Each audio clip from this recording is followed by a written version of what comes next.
Welcome back. As of March 1, 2025, the national minimum wage rate is set to rise from 27 Rand 58 cents to 28 Rand 79 cents per hour. The announcement was made this week by Employment and Labour Minister Nomakhosazana Meth.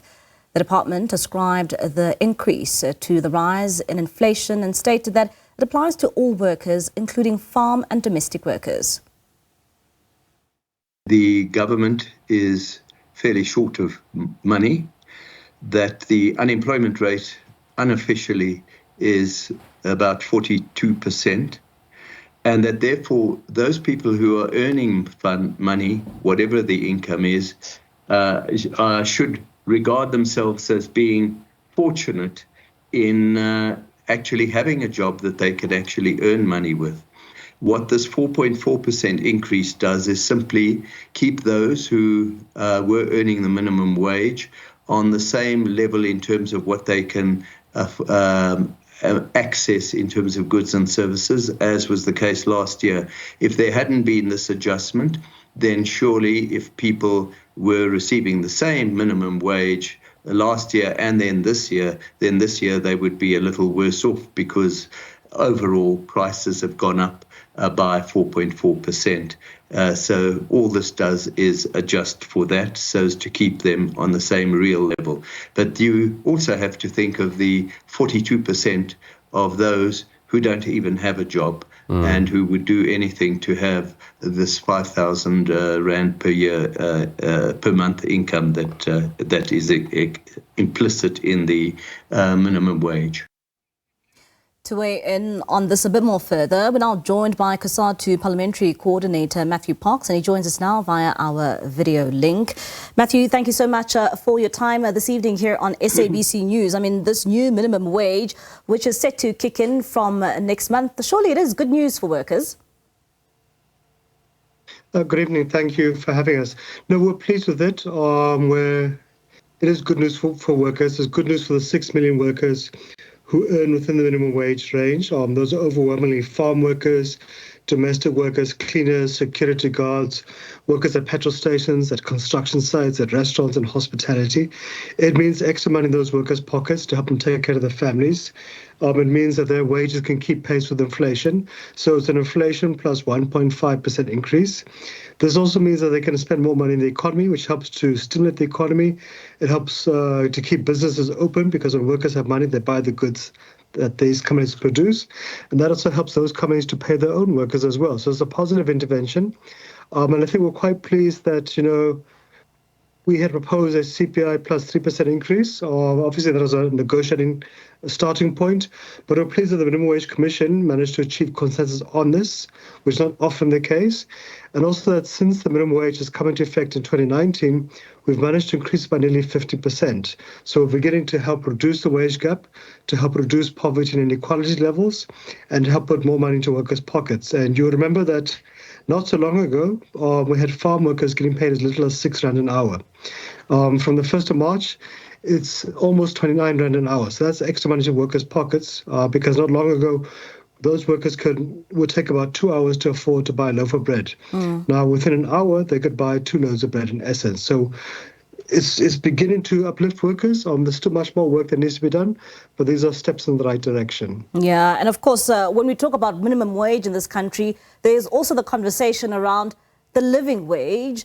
And how far are we in terms of attaining that, even though you say that, this increase here is actually in line with the inflation rate?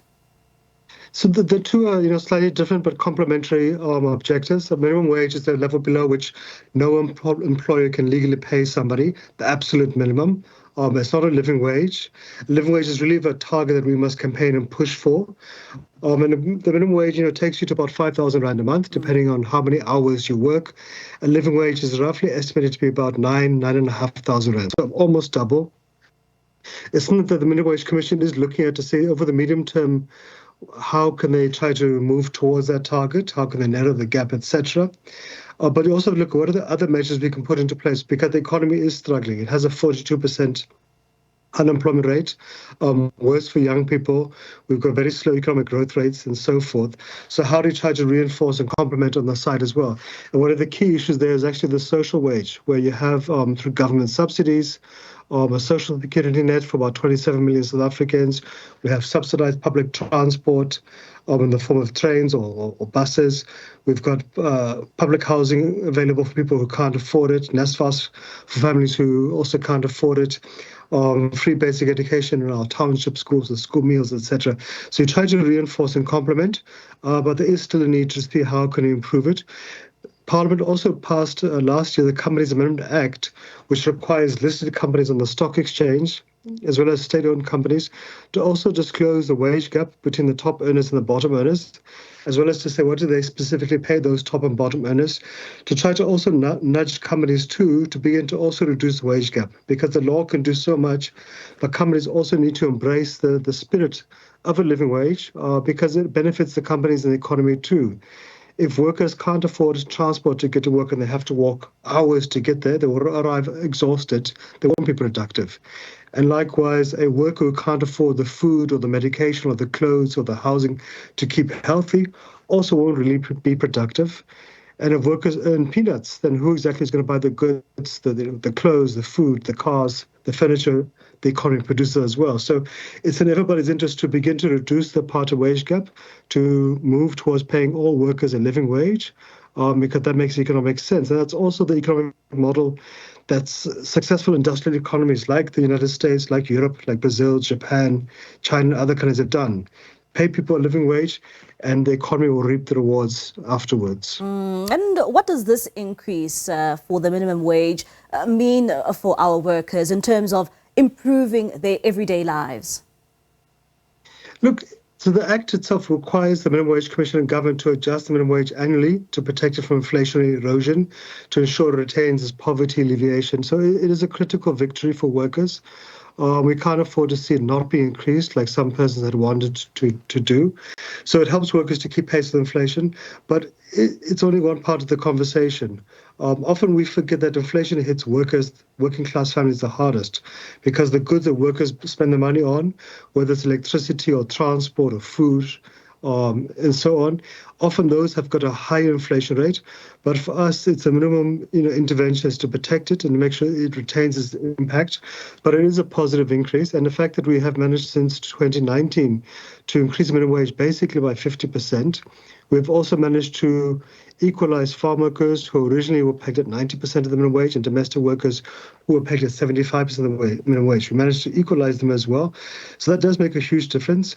But whilst we really do applaud this victory, and we acknowledge that it's one of the major transformation interventions, anti-poverty interventions by the President, Cyril Ramaphosa, by the ANC-led government over the past few years, there is challenges. We can have a good law on paper, but we've seen many employers, especially in vulnerable sectors like agriculture, the farms, the employers of domestic workers, often they tend to ignore the law, not just the minimum wage, but other labor laws too.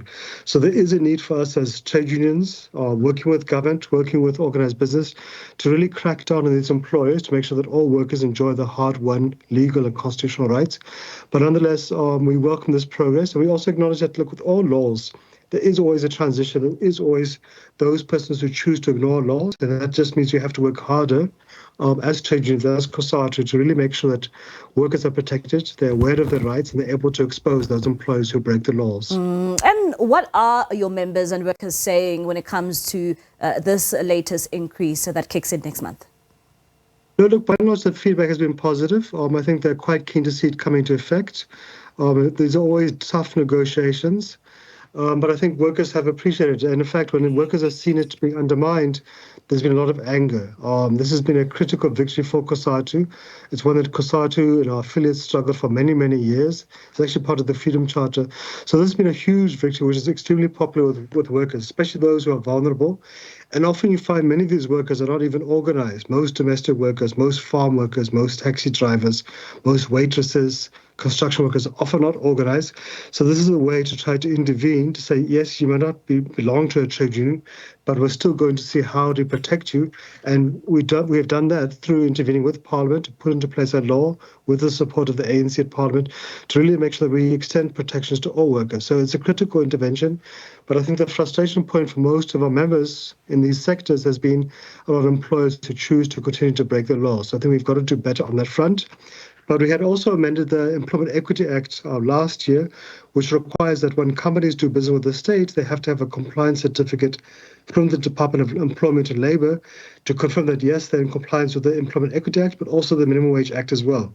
Because we want to reward, to incentivize companies who embrace fair labour practices, who respect our labour laws, but also to discourage and to disincentivize and penalize those companies who choose to undermine the rule of law. Mr. Parks, thank you so much for your time this evening. That is Matthew Parks, Cosatu Parliamentary Coordinator, just giving us his insights there. When it comes to that increase in the minimum wage, it is going up from 27 Rand 58 cents to 28 Rand 79 cents per hour.